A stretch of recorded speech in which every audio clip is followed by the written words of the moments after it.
Retrouver pour un tour d'actualité. Le principal titre de cette édition est la lutte contre la corruption en milieu douanier et fiscal. Le président de la République a dirigé la prière de ce vendredi à la mosquée Al-Qasm à Moroni. C'est une habitude chez le chef de l'État de faire le tour des localités ou des quartiers de la capitale pour se rapprocher du peuple, un moment de communion et de partage. Je vous propose ces images.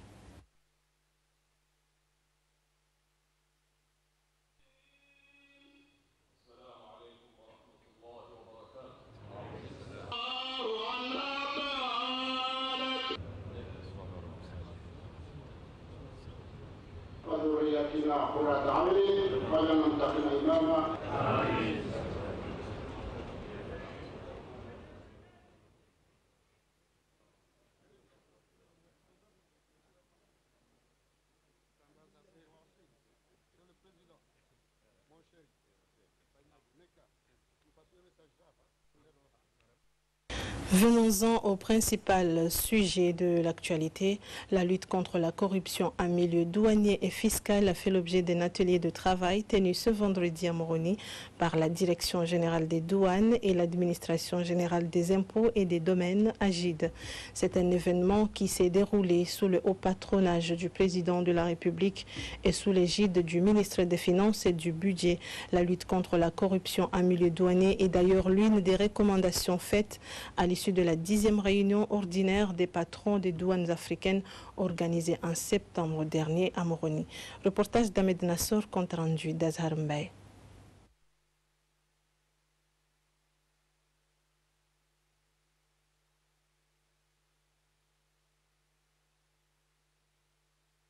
En plus des autorités nationales à la tête desquelles le chef de l'État, l'événement a réuni des professionnels, notamment ceux de la Direction générale des douanes, des impôts, des institutions, sociétés publiques, opérateurs économiques, organisations professionnelles, secteur privé et les partenaires. C'est dire que la lutte contre la corruption doit être inclusive et bénéficier de l'engagement de tous. L'initiative prise par Souef Kamaldine d'organiser cette rencontre a été saluée par l'ensemble de l'administration publique. La corruption étant un fléau international gangrène la société comorienne et l'ensemble des administrations. C'est pourquoi, dans l'objectif d'apporter de nouvelles réponses efficaces à ce mal, le directeur général des douanes sollicite l'apport de chacun par l'organisation de cet atelier. D'ailleurs, une recommandation de la réunion des directeurs généraux des douanes de l'Union africaine tenue à Moroni. Cet atelier entre dans le cadre des recommandations de la réunion des directeurs généraux de l'Union africaine, directeurs généraux des douanes, je veux dire, tenue à Moroni dans cette même salle les 18 et 19 septembre dernier. Mesdames et messieurs, l'administration des douanes que j'ai l'honneur de diriger est convaincu que son émancipation et son évolution, sa capacité à faire face aux défis de sa mission est tributaire de sa capacité à lutter contre l'épineuse question de la corruption. Au cours des 2 dernières années, l'administration des douanes s'est engagée dans une série de réformes visant, entre autres, à apporter des solutions aux causes de ce fléau qui gangrènent notre société. Ces causes peuvent être de nature structurelle, organisationnelle ou opérationnelle. Dans cette optique, le Code des douanes et le tarif ont été revus. Une politique de renforcement des capacités dans toutes les dimensions a été mise en place, tout comme pour l'automatisation des procédures douanières. Dans le même sillage, nous avons externalisé la collecte des recettes et amélioré le cadre de vie de nos agents. Nous ambitionnons aujourd'hui de consolider cet élan de réforme à travers la mise en place d'un statut particulier du personnel de la douane et accroître le niveau d'automatisation de nos administrations. Le chef de l'État, Azali Assoumani, par sa présence et à travers son discours, s'est engagé à soutenir cette initiative. Selon lui, le programme d'émergence des Comores en 2030 ne sera pas effectif s'il n'est pas dénoué de cette nuisance. Malheureusement, notre pays n'échappe pas à la contamination de la corruption.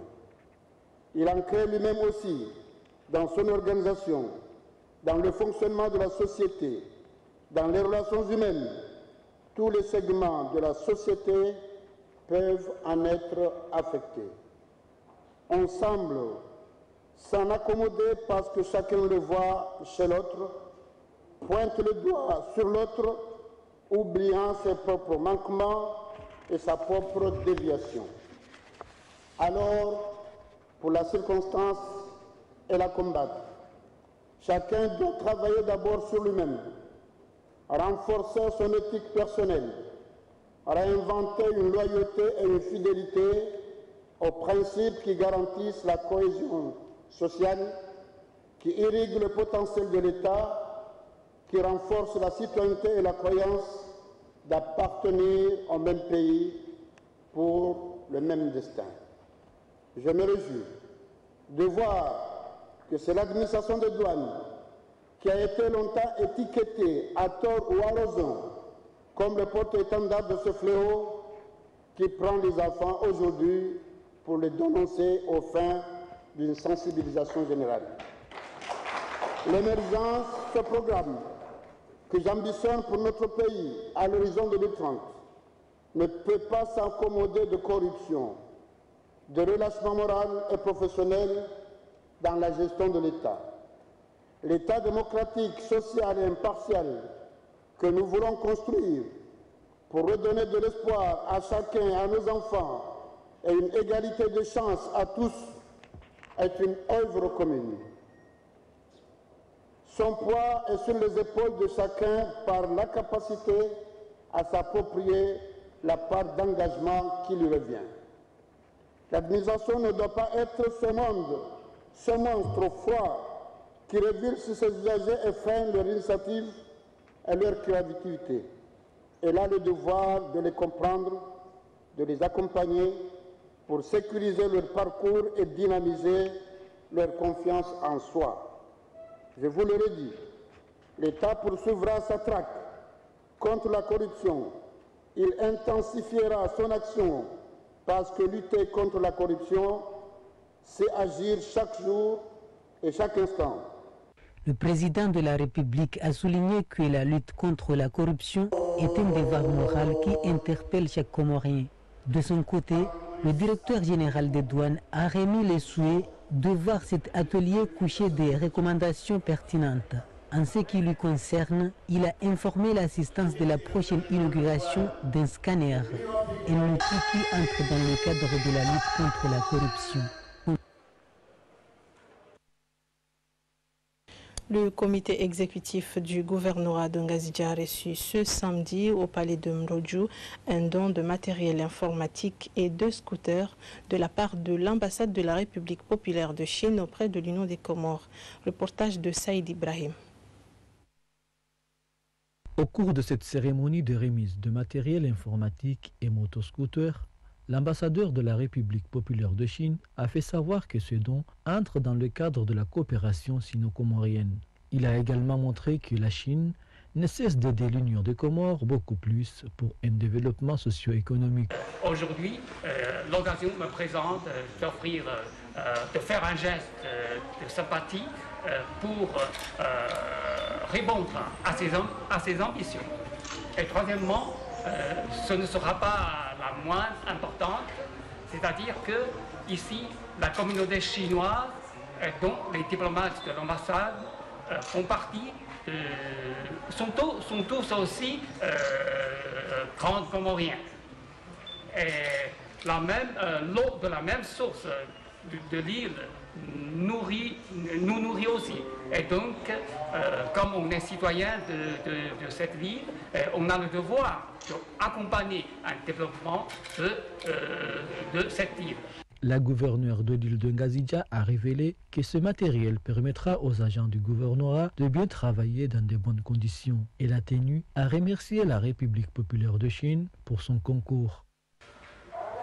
Je suis heureuse de constater qu'à peine quelques jours que Son Excellence, Monsieur l'ambassadeur, a visité ces lieux, aujourd'hui nous nous retrouvons ici pour bénéficier de ce lot de matériel qui va beaucoup nous servir dans nos travaux pour les travaux du gouvernorat de Ngazidja dans l'état où nous l'avons trouvé. C'est aussi un très grand geste. Je vous en remercie, Monsieur l'ambassadeur. Nous allons commencer à travailler avec ce matériel, mais je sais aussi que la coopération entre la République populaire de Chine va aussi augmenter ses efforts pour nous soutenir surtout. La République populaire de Chine et l'Union des Comores entretiennent depuis fort longtemps d'excellentes relations de coopération pour le bien-être du pays.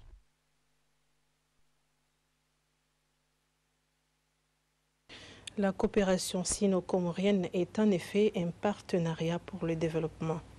La promotion de la pêche, un des secteurs clés de l'économie nationale, a fait l'objet d'un atelier de travail tenu ce vendredi à Moroni.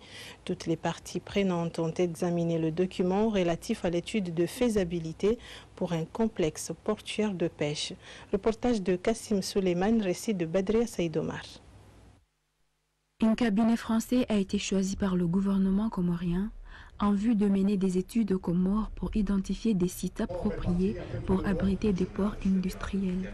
Sur 18 sites visités, ces experts viennent de choisir 3 accès maritimes qui répondent aux normes requises pour cet objectif. Ngazidja, c'est la ville de Mbachili.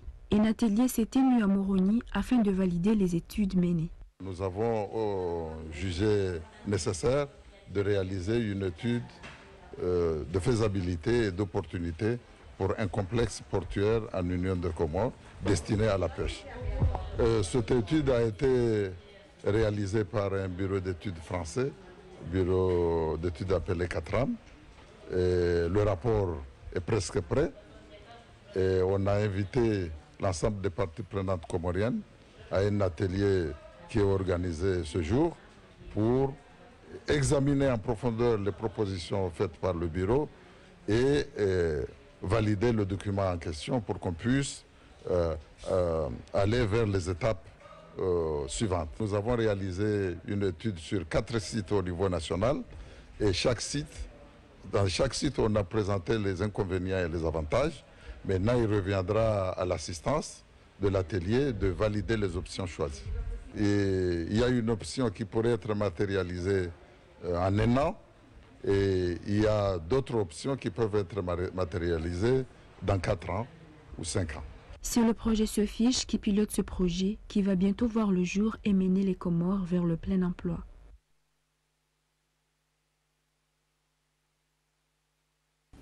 Les membres du MAJ, Mouvement Action Jeune de l'ASCOBEF, ont tenu une réunion de travail ce vendredi. Au menu de la rencontre, une campagne de sensibilisation en vue de décentraliser le mouvement, mais aussi le lancement de leurs activités en milieu scolaire.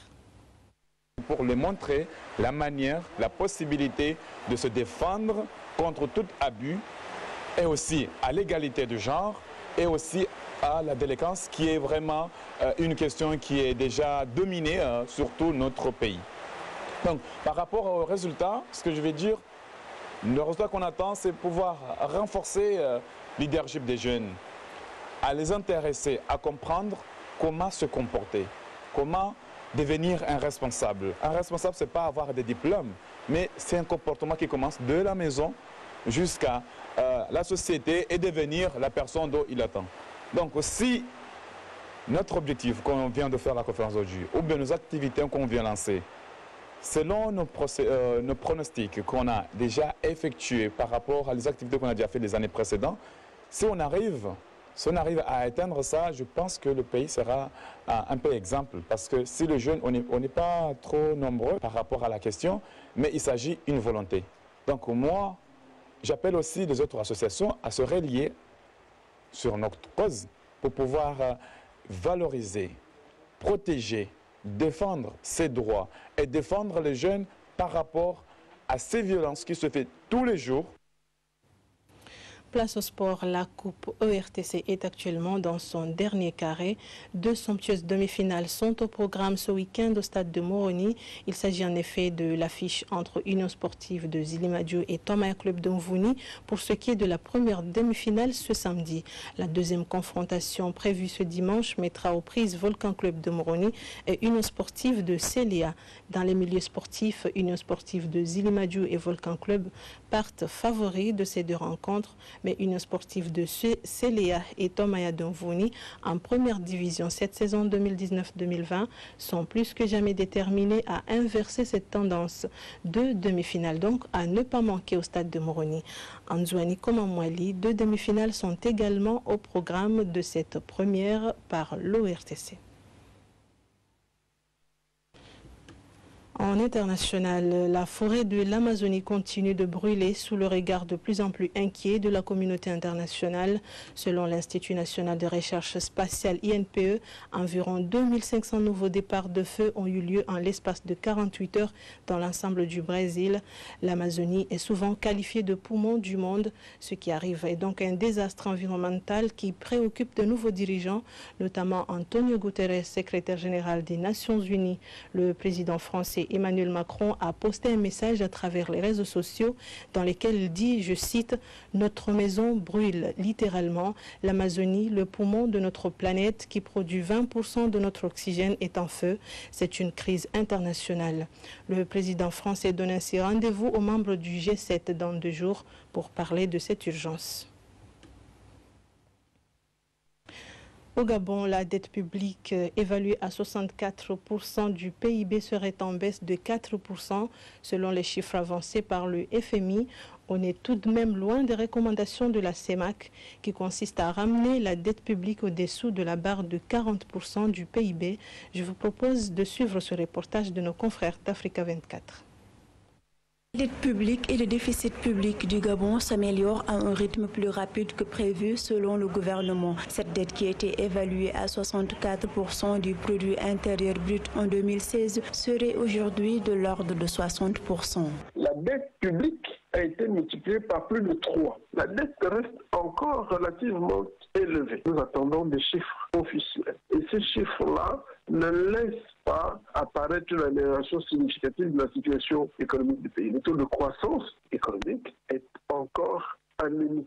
Il va sans dire que le programme de réforme de l'État et des finances publiques amorcé récemment a permis au Gabon de faire passer les effectifs de la fonction publique sous la barre des 100 000 agents en 2019. Une initiative bien perçue par de nombreux observateurs et autres partenaires financiers qui n'en demeurent pas moins inquiets en ce qui concerne le niveau d'endettement du pays. On considère que l'État a eu un train de vie supérieur à ce qu'il était normal de mener. Et donc, derrière, il faut réduire la dépense publique. L'orthodoxie économique voudrait que soit les recettes fiscales augmentent, soit les dépenses publiques diminuent, ou les recettes fiscales augmentent et les dépenses publiques diminuent en même temps. Le Gabon vise à réduire son endettement à 40% du produit intérieur brut à l'horizon 2021, un objectif ambitieux. À noter que la tendance à la hausse rapide du taux d'endettement du pays s'explique entre autres par la baisse mécanique du produit intérieur brut enregistrée suite à la crise pétrolière. Veuillez noter que pour des raisons techniques, de légères perturbations pourraient intervenir à partir de 22 h au niveau de l'ERTC sur la diffusion satellite. En effet, les agents du service maintenance sont en train de faire des travaux. C'est la fin de cette édition qui avait comme principal titre la lutte contre la corruption en milieu douanier et fiscal. Merci d'avoir été au rendez-vous pour cette édition. Bonne suite de programme sur l'ERTC.